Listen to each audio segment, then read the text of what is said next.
Nditimurano gatagati ka mawakiri a ekuirwo njũragano ya Kianjokoma kaunti-ini ya Embu na mwena wa thitango nitanyitwo igoti-ini tariki 22 mweri uyu thutha wa mawakiri a ekuirwo gũikia ihoya rĩao kũrekererio na mbondi.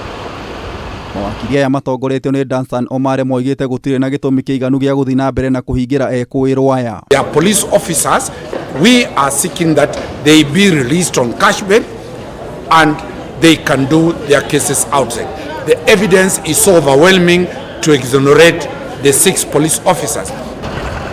Aria thutha wa kwandĩkithia ihoya rĩao igoti-ini rĩnene rĩa Milimani, Omare oigĩte ũthuthuria na wĩira ũrĩa menaguo wa ũrĩa kwahanĩkire nĩ ũrekĩrĩra nganja maabitha aya nĩo macũngĩrĩirie ikuũ cia anake aya. We've also raised the question that the 6 were charged contrary to section 387 that mandates that any police officer should not be charged for murder if an accused person, if an arrested person dies in the hands of the police. So we have raised quite a number of substantial issues. Atandatu aya mahingũrĩirwo o mũndũ thitango 2 cia njũragano kiumia kĩhĩtũku mbere ya mũcirithania Daniel Ogembo.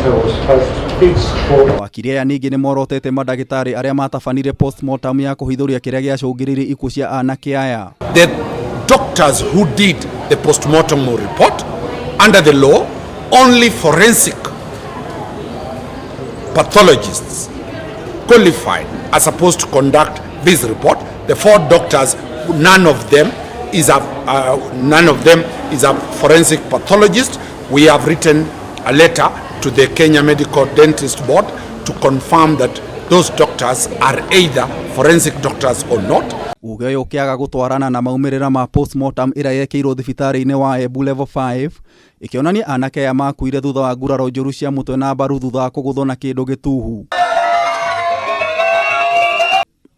Postmortem yatabanirwo nĩ mandagĩtarĩ Martha Mwangi akĩrũgamĩrĩra bamĩrĩ, ndegwa kuma gĩkundi kĩa Imlu, Doris Nyamũ kuma thibitarĩ wa Embu na angĩ arĩa nĩ Peter Mũturi na Kamau wa Ngari.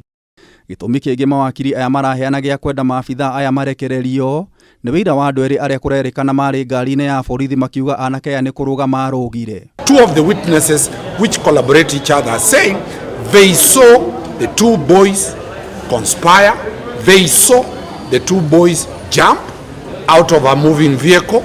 That has not been brought about by the state. So in essence we are saying there is no evidence that seriously incriminates the 6 accused people. Rĩu maitho mothe megũkorwo marongoreirie itua rĩa igoti rĩnene rĩa Milimani rĩa kana ekuirwo nĩ makarekererio na mbondi tariki 22 mweri ũyũ, no kwa ihinda rĩrĩ maabitha aya megũkorwo magĩthiĩ na mbere gũikara njera-inĩ cia industrial area na Lang'ata. Ngĩribotera Kameme TV, Njeta Gĩtaũ wa Wanjikũ.